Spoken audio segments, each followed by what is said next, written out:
is Mike Golick Jr. And we have to start with Richard move. Get it? Last night, Richard Sherman jumped offside and just kept running right through the leg of Bills kicker Dan Carpenter. Now, no penalty was called for unnecessary roughness, which surprised almost everyone except Richard Sherman. Take a listen. I went to block the kick. I'm not going to let him make a kick.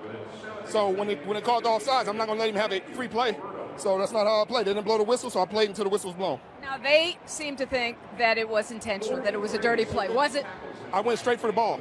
I didn't go for the kicker. I slid for the ball. He should have not kicked it. Ridiculous. Absolutely ridiculous. He was offsides, then dove at our kicker's leg while he's in motion. Yeah, it's a dirty play. Don't worry, Dean Blandino has weighed in, confirming it was unnecessary roughness. But the Bills are acting like it's the dirtiest play of all time, Marcellus. Is it? It's up there. I mean, I really can't imagine a play that's dirtier because of a guy's conscious movements and conscious actions, and he knows he's wrong through the entire process. Let me take you through this. Playing defensive end before, I've jumped off sides numerous times, and every single time I did it, I knew I was off sides. But I'm not going to stop until you tell me to stop, because I'm waiting on the officials to make the call. So already, he's cognizant that he's off sides. Rule number one that you violated. Rule number two that you violated is you never block a kick this way.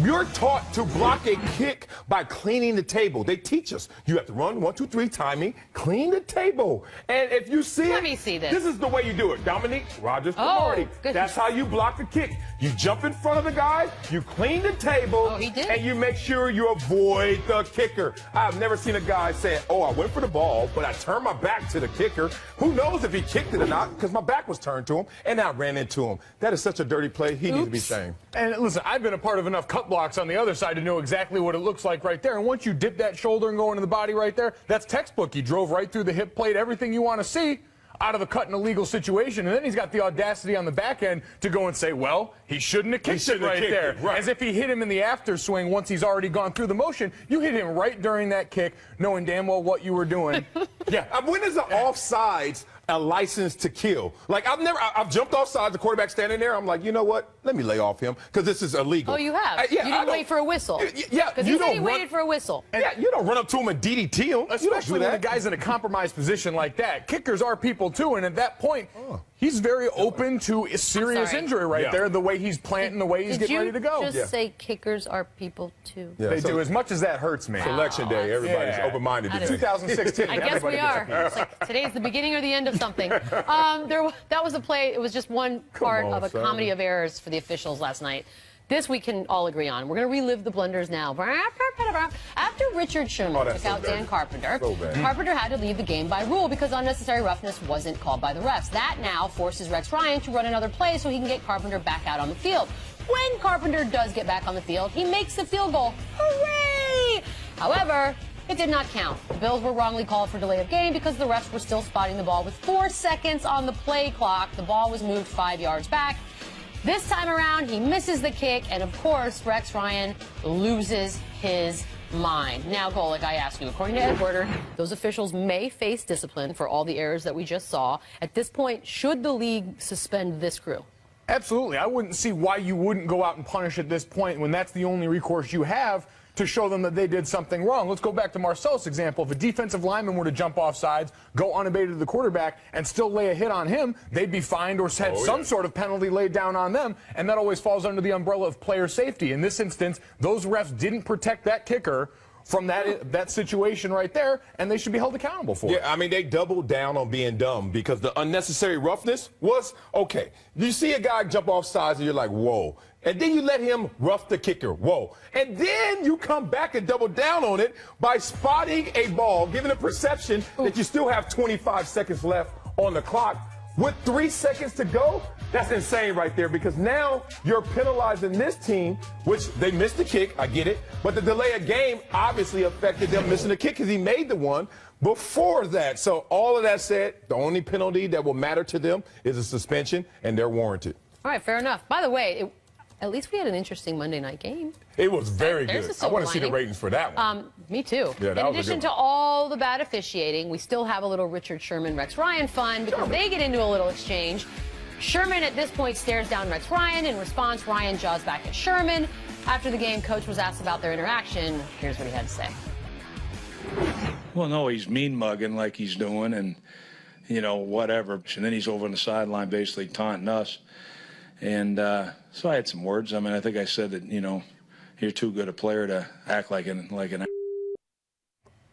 Well, according to that logic, any issue with the fact that these two guys got into it? No, not at all. I actually give 1 point to Rex and 1 point to Sherman in this battle right here. Look, when you talk about the mental warfare, psychological warfare that goes on between the four quarters, things like this, I think, are necessary. I think things like this, when a player looks up to a coach, usually we show reverence. You see a coach on the other side, you're like, oh, hey, coach. Or sometimes you even bow to him. It's like, what the hell? He's another human being. I like the fact that he's not showing reverence because I don't like your team, so I don't like you, coach. But then I like coach saying, oh, you don't like my boys? Oh, you want to treat Dan Carpenter like that? Guess what I got for you? What's up, big dog? And they stare it out. I like that kind of warfare going on between player and coach. It's rare you see Such dudes. Oh, I'm all about it. And listen, Richard Sherman getting a little Gary Bertier out there, having his moment out there on the field. The only problem I have with this altercation is Rex after the fact. Yeah. You know that's not what you said to that man out there on that field. Old Rex wouldn't have held back in that press conference. You don't think he said that? There's no that. You think that team he said response? $$. I mean, he kind of gave you something. I know, Yeah. but his logic is a little bit messed up as well, because he's saying he's too good a player to act like that. In reality, that's how Rex acts all the time. So is he saying he's not too good a coach to act like that? Well, he's talking about the hit on his kicker. He's like, I you're just like too. to read into this. Right. Neither of these guys are above petty. I think Rex told the truth. He's is. like, dude, why would you hit the kicker? You're too good a player to act like blank. I think that's fine. Like, you run into my kicker and play it off. You're too good for that, brother. You I can just do think better it was than that. more colorful than that, knowing the Rex Oh, okay. Ryan that we know and love. The original where he comes out on the field, there are a lot of F-bombs flying. Yeah. A lot. Okay, I could in all imagine fairness. that. Let's do some jeers. We'll do 3 of them for your pleasure today. And our first jeer will be for a gentleman by the name of Tim Frazier. Uh-oh. Not going to go well for Tim. Will not. Timmy Frazier. No. Ding. Timmy Frazier. Oh, there we Well, go. that's not how you win games. Are they still winless? Yes, they are. I feel so.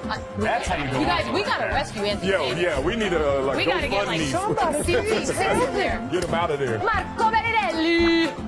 Oh, brother. Man. I don't care. He's still whoa. Italian, and I still love him. Yeah. Really? You still root for him? Why not?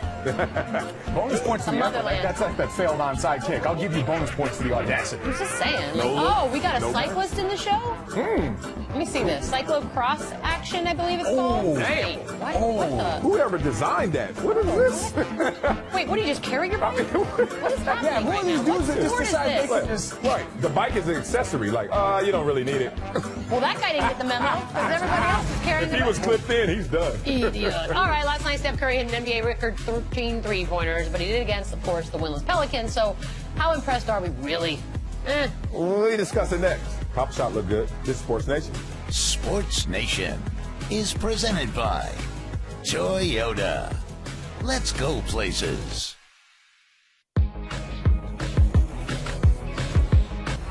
The key thing that I want to emphasize is that we probably are never going to have this totally sorted out.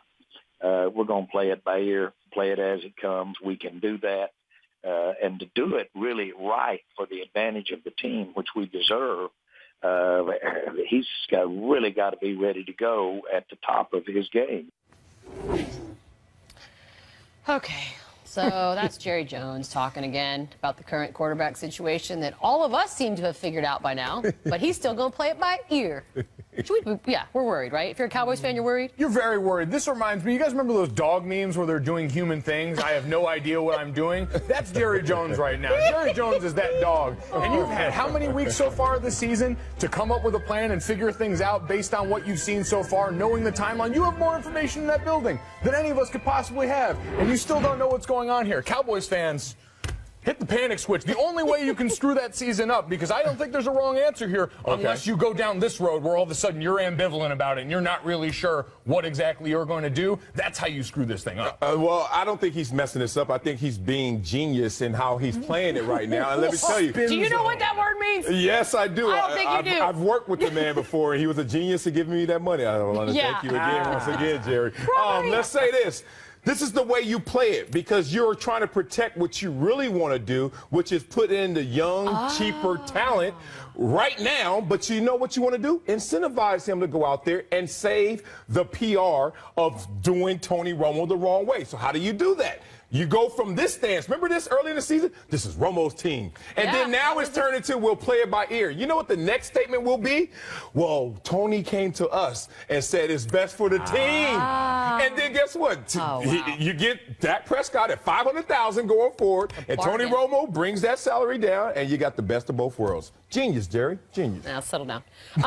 Next up, and I've got to say these next words slowly, Slip City or Chip City. I don't like what you Too much for television. Last night, the Clippers embarrassed the Pistons 114-82, and now they find themselves with a 6-1 record, second place in the Western Conference. And everybody, or maybe just Marcellus, is all fired up about the Clippers, but tell me how they're going to mess it up this time. Whatever. First of all, we're not in second place. We're tied for first. Does that sound good? Yeah. No, actually, we are in second place. We have the same record, so don't do that. You know what's interesting about this team this year? And I told you, the last 3 years I've been saying Clip City, Chip City. Yep. And then I went up to Doc Rivers and the other coaches. I said, this is our year, right? And they looked at me and they said, security, calm down a little bit. We didn't have the depth necessary. We didn't have the three positions solved. But now we have no issues. Our team, top to bottom, 10 deep, is ready to go against anybody out there. And Golden State, if they don't figure this out, and especially defensively in the paint, we will attack them in the middle and beat them up like we did the Spurs by 20 when we played y'all. Remember that? Remember that? Let me point out a chart here that will help me make my argument without having to say much at all. I'd like to point out some of the best starts in your team's history, and then if you look over to the right column, you'll see how those teams fared, how your team fared. That Mo Space wasn't on the team there. By the way, the N/A means they didn't go to the playoffs at all. Oh, here you go. Just want to make sure you understand. Okay, you want to know how we break this curse? Just like the Chicago Cubs did. You want to know how we break this curse? Just like the Cleveland Cavaliers did. This is the year of the curse breakers in sports. Years, then. This is the year of the curse breaker, and the Clippers are next. Yes. Yes. In the best interest of the economy words that gets us to the snake video quicker. Yep. I will say this. I said before the season, I think this is about time for the Clippers to take that step and be involved in this conversation. I'm in on the Clippers if they can avoid. We know injuries have been a problem for them, for key players in the last few years. Some of that internal strife in that building keep Blake from punching anybody that works on the staff. As long as you can avoid any of that stuff in there that would derail that, they've got the talent in place. They've got a good enough team to make a run here. You found out the hard way. I'll bet you whatever you want right now. Oh, let's go. Whatever. Okay, deal. Yep, deal. I want a 1960-something Cadillac. Chef Curry with a shot. Last night, Steph Curry dropped buckets. Looked something like this. Man. He was 13 for 17 from beyond the arc, which set a new NBA single-game record for three-pointers. That being said, he did do it against a winless Pelicans team that is holding Anthony Davis hostage. Now, the question was, are we supposed to be impressed by this? The only reason I'm going to say no is because we just watched him give up his streak. What was it, 157 straight games with a three? Yeah. Gave it up against the Lakers, which means now you're starting right back at 1. And so I'm just not impressed. I'm not impressed, but they don't impress me anymore. Maybe I'm ignorant. Maybe I'm an idiot. I'll take all of it. This, for some reason, I don't care. That is so impressive to be that professional. Is it? To answer your own challenge, to make sure that you respond to the moment. That, God bless them, cannot get anything right. But Steph Curry's been on this tear for the last 2 years now, doing things we've never seen, and I had to look up. I couldn't believe he didn't already have this record. So for him to now finally make it shows you that he's found another extra gear. We were questioning that already in this early portion of the season. Right now, I'm absolutely impressed. These guys are all still drawing paychecks, too. They may be the Pelicans, but they're still paid professionals out there guarding him. Exactly. And that's a relationship between you and the rim. It doesn't matter who your opponent is. Can you make 13 3-pointers? I don't care if the little kids are out there. That's a difficult I think something happened for me inside when he lost the streak over the weekend. I'm the millennial here. I'm supposed to be the jaded one. Yeah. What are you talking about? I'm old. Of course I'm going to be the jaded one. Well, I think it's impressive. You're supposed to have hope. It's impressive. Cynicism up here is really... It's pretty bad. He restarted greatness instead of just continued greatness. That's impressive. Started back at 1. We'll be right back. But first, Coach Pop was asked by reporters if he still keeps in touch with one Tim Duncan, and here he is. Oh, sure. Yeah, we're like in love. We text all the time. Do you use emojis? Do you use those emojis when you text? Only the ones where you blow kisses.